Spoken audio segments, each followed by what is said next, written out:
Here it is, 2004 F250, 5.4 liter.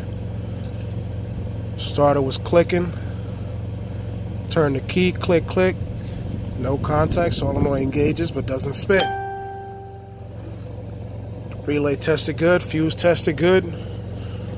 Power wire, which is this one right here, when you tugged on it, the solenoid bolt was loose on the inside, causing bad contact to the solenoid, which in turn gives bad contact to the starter itself when it's signaling to turn.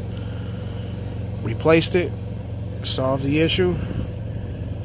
So if you have a bad starter or symptoms of a bad starter where you turn the key and it clicks and nothing happens, check your solenoid connection.